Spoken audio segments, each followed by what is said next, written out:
Good morning students.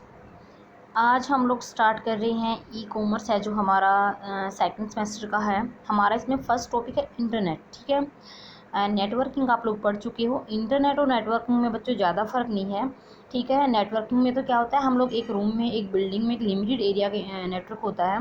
लेकिन हमारा जो इंटरनेट है वो क्या होता है, इंटरनेशनल नेटवर्क, मतलब ग्लोबल एरिया तक, इंटरनेशनल दूसरे देश तक हम लोग क्या कर सकते हैं, अपनी नेटवर्किंग कर सकते हैं। ठीक है, अपने डाटा को, फाइलों को हम लोग आपस में शेयर कर सकते हैं। तो नेटवर्क साधारणतः कंप्यूटर का एक समूह है जिन्हें सूचना और संसाधनों के आदान प्रदान करने के लिए जोड़ा जाता है। ठीक है, जब इन सभी नेटवर्क को हम लोग इकट्ठा कर देते हैं, जैसे लैन वैन मैन सभी हमारे इकट्ठे हो गए, जैसे वैन वैन हमारा वर्ल्ड वाइड वेब तक होता है। ठीक है, तो हम इसको क्या बोलते हैं, इंटरनेट बोलते हैं। तो इंटरनेट क्या है, हमारा नेटवर्क ऑफ नेटवर्कों का नेटवर्क है हमारा इंटरनेट। तो इसको हम लोग फिजिकली आपस में जोड़ा जाता है, एक दूसरे से डाटा का आदान प्रदान कर सकते हैं। सब नेटवर्क मिलकर पृथक नेटवर्क बना सकते हैं।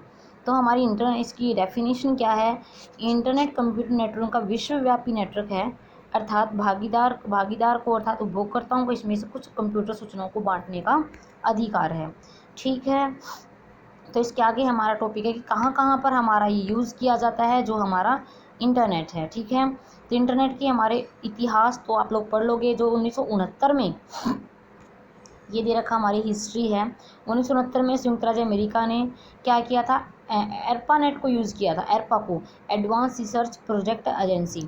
ठीक है, इन्होंने एक नेटवर्क का मतलब कंप्यूटर के रूप में डिजाइन किया और उसको डाटा को बदलने शेयर करने के लिए कैलिफोर्निया यूएसए उटाह में, कैलिफोर्निया और एक जगह है उटाह, उसमें एर्पानेट नेटवर्क को लगाया गया।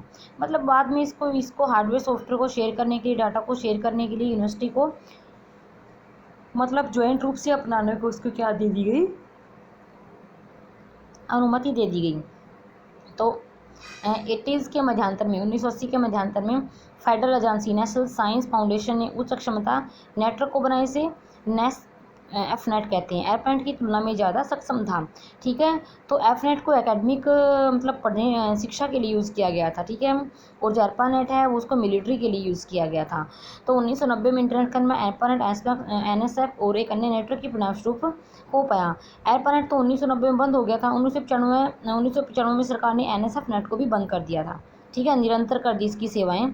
तो फिर क्या किया, जो हमारी वाणिज्य इंटरनेट सेवाएं हैं वो सुर्खियों में आ गई, मतलब ज़्यादातर इसका यूज़ कब किया जाने लग गया,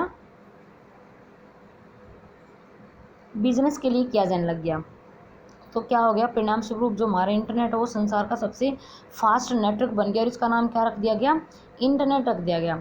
अब ये कम से कम 30,000 से भी ज़्यादा नेटवर्क से जुड़ गया है, 150 देशों से अधिक और 50 मिलियन से ज़्यादा उपयोगकर्ता आजकल कंप्यूटर के हैं। ठीक है, तो मतलब इसका जो वो है सिस्टम है वो बार बार क्या होता जा रहा है, बढ़ता जा रहा है। समझ गए। तो इसके उपयोग कहाँ कहाँ पर है, संचार में, सबको पता है, कम्युनिकेशन में, ईमेल करने में, वीडियो कॉन्फ्रेंसिंग आप लोग करते हो आजकल, वीडियो कॉल जो होती है। ठीक है, चैटिंग करने में, लिख कर डाटा भेजना, इंटरनेट टेलीफोनी में, जैसे फेसबुक है, ट्विटर, इस पर। फिर हम लोग करते हैं मनोरंजन में, ऑनलाइन गेम खेलना। ठीक है, खेलते हैं ना ऑनलाइन गेम। ठीक है, और जो हमारी कार्टून फिल्में देखना, संगीत सुनना, ऑनलाइन टीवी देखना, क्रिकेट मैच देखना, यहाँ पर इसका यूज़ किया जाता है। अनुसंधान में शिक्षात्मक प्रयोग, रिसर्च एंड एजुकेशन यूज़ में भी इसका प्रयोग किया जाता है। मतलब जो साइंटिस्ट होते हैं इंटरनेट का प्रयोग करके नवीनतम घटनाओं को देखते हैं। ऑनलाइन कक्षा हम लोग लगा सकते हैं। हम और क्या कर सकते हैं, आप लोग ऑनलाइन रिजल्ट भी देखते हो। ठीक है, किसी भी आपको फॉर्म अप्लाई करना है तो आप लोग ऑनलाइन अप्लाई कर सकते हो। शॉपिंग आप लोग कर सकते हो, सबको पता होगा, घर पे ऑर्डर हम लोग ऑर्डर करेंगे, घर पे हमारा सामान आ जाता है। सर्चिंग इन्फॉर्मेशन, सूचना की खोज करना, जैसे नौकरी है, लाइफ पार्टनर है, ज्योतिष के बारे में देखना, आपको एस्ट्रोलॉजी जो होती है, रेलवे हमें देखना, टाइम कौन सी ट्रेन किस टाइम पे चलेगी, क्लास संस्कृति देखना है। इस प्रकार से हम लोग कोई भी हमें सर्च करना तो हम लोग सर्च कर सकते हैं। एडवर्टाइजमेंट के लिए, किसी भी चीज़ का विज्ञापन देने के लिए, नेट बैंकिंग के लिए, आपको पता होगा आजकल हमारे जो हम कोई पैसा डिपॉजिट कराते हैं, विड्रा कराते हैं, सारा हमारा ऑनलाइन उपलब्ध होता है। ठीक है, तो इस प्रकार से सरकारी कोई सेवाएं आपको लेनी है, जैसे आपको पैन नंबर के लिए आवेदन करना है, आधार कार्ड के लिए आवेदन करना है, ठीक है, वोटर कार्ड के लिए करना है, तो आप लोग ऑनलाइन कर सकते हो। तो इंटरनेट की हानियाँ क्या हैं, सूचना चोरी होना, यहाँ पर सूचना बहुत जल्दी चोरी होती है। ठीक है, जैसे क्रेडिट कार्ड है, इनका कोई भी हमें मतलब लीक होने का बड़ा डर रहता है। स्पैमिंग है, मतलब डाटा को क्या कर सकते हैं, आपकी जो ईमेल है, आपको फालतू की ईमेल भेजते रहेंगे, ठीक है, कोई नहीं, उसका कोई उद्देश्य नहीं होता, ना ही कोई ऑब्जेक्ट होता है। फ़िशिंग होती है। फ़िशिंग क्या होता है, एक इंटरनेट स्कैम है जहाँ पे कोई भी आपको संदेश भेजेंगे, संदेश भेजने के बाद कोई भी क्रेडिट कार्ड कंपनियों में दिखाई देती हैं, तो उसके बाद ऑनलाइन बैंक यूज़र पासवर्ड आपसे ले लेंगे और आपकी सूचना इकट्ठी करके आपका जो बैंक अकाउंट है उसको खाली कर देंगे। वायरस है, ठीक है, वायरस बहुत ही आसानी से फैल जाता है और ये आपके सिस्टम पर अटैक भी करता है, जिससे आपका सिस्टम क्या हो जाता है, क्रैश भी हो सकता है। रॉन्ग इन्फॉर्मेशन भी आपको मिलती, जरूरी नहीं कि जो भी आपको इंटरनेट से इन्फॉर्मेशन मिल रही है वो सही है, ठीक है। डिप्रेशन क्रिएट करता है यदि बार बार आप इंटरनेट से, आजकल का जो युवा है वो इंटरनेट की उसको लत पड़ चुकी है, ठीक है, जिससे वो डिप्रेशन में आ गया है। क्रय की गई वस्तु आवश्यक ना होना, कई बार क्या होता है हमको स्क्रीन पे कुछ और दिखाई देता है, लेकिन जब हम इसको रियलिटी में देखते हैं तो कुछ और मिलता है, तो इसकी बहुत सारी हानियाँ भी हैं, ठीक है। तो ये हमारी इंटरनेट की क्या है, एप्लीकेशंस हैं। ऑनलाइन स्टॉक व्यापार करना, बिल का भुगतान करना, बिजली का बिल हो गया, पानी का बिल हो गया, ठीक है, कर रिटर्न को भेजना, जीएसटी भेजना, रिजर्वेशन और बुकिंग करना, आजकल ऑनलाइन रिजर्वेशन बुकिंग होती है, आप लोगों को पता है सबको, ठीक है। उसके बाद है हमारा इंटरनेट के कनेक्शन कौन कौन से होते हैं हमारे, किस किस टाइप के आप लोग कनेक्शन यहाँ पे यूज़ कर सकते हो, ठीक है। तो सबसे पहले हमारा कौन सा डायल अप कनेक्शन है, ठीक है, ये रहा हमारा डायल अप कनेक्शन, ठीक है। ये क्या होता है, बहुत ही कम खर्चीला होता है और हार्डवेयर सॉफ्टवेयर की कम रिक्वायरमेंट होती है, गति कम होती है, विश्वसनीयता भी इसकी कम होती है। फिर हमारा ब्रॉडबैंड कनेक्शन, ठीक है, जो हमारा हम लोग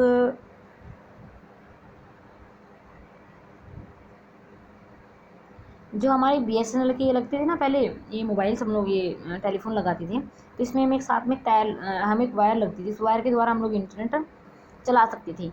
इसकी कनेक्शन की स्पीड कितनी 256 kbps होती है, ठीक है। तो ब्रॉडबैंड की सेवा की मुख्य उपलब्ध है, केबल मॉडेम का आप यूज़ कर सकते हो, ठीक है। 10 से 100 गुना ज़्यादा इसकी डायल कनेक्शन से स्पीड होती है। जो हमारी डीएसएल टेबल है उसका आप लोग, डीएसएल हमारी डिजिटल सब्सक्राइबर लाइन, उसका हम लोग यूज़ कर सकते हैं, ठीक है। नेक्स्ट है हमारा कृत्रिम उपग्रह ब्रॉडबैंड, सैटेलाइट का जो उपयोग हम लोग करेंगे तो वहाँ से क्या हो सकता है, ये थोड़ा धीमा होता है, क्योंकि यदि मौसम ख़राब हो जाता है तो ये धीमा पड़ जाता है। तो ब्रॉडबैंड कनेक्शन के हमारे क्या क्या लाभ है, स्थिर होता है, विश्वसनीयता ज़्यादा है,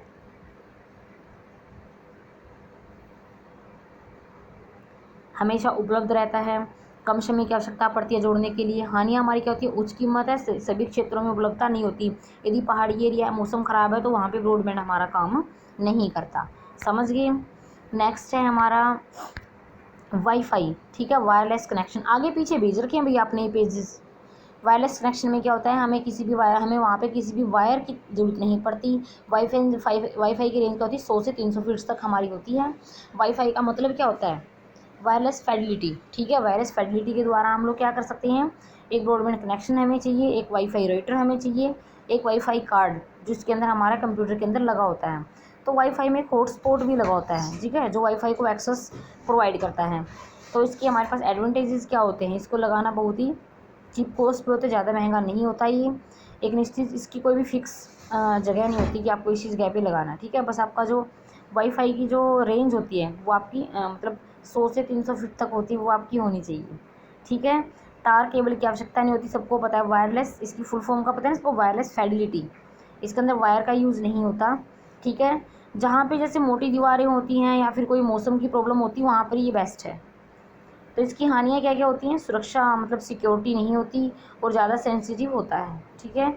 नेक्स्ट है हमारा डोमेन नेम सिस्टम।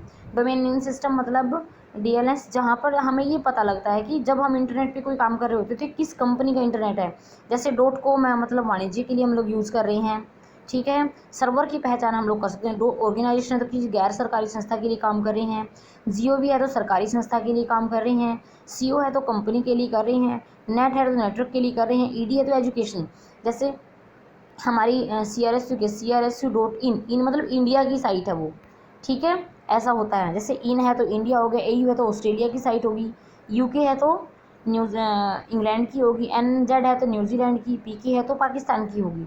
इसी तरीके से हमारा क्या होता है, जैसे इसके अंदर लिखा हुआ है www.microsoft.co.in, तो www तो पता होगा सबको, आपको वर्ल्ड वाइड वेब होता है, माइक्रोसॉफ्ट एक कंपनी का नाम है, CO मतलब एक कंपनी है, इन मतलब इंडिया की कंपनी है, ठीक है। ऐसे हम सर्वर की पहचान कर सकते हैं।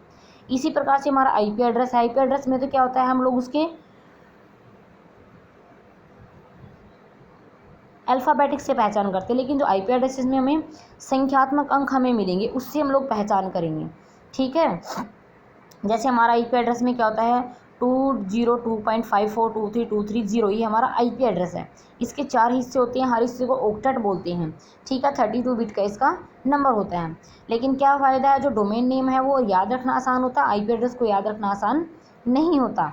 ठीक है, नेक्स्ट हमारा यूआरएल भी हमारा वैसे ही होता है, यूनिफॉर्म रिसोर्स लोकेटर, जिससे हम लोग वेब पेज को जब भी खोलेंगे तो आपको पता लग जाएगा कि जो यूआरएल है इसका क्या यूआरएल है। ठीक है, जैसे हमने यहाँ पे टाइप कर दिया टाइप डोमेन नेम पाथ। ठीक है, टाइप का मतलब है सर्वर में किस टाइप की फाइल है। ठीक है, डोमेन क्या हो गया, सर्वर का नाम हो गया।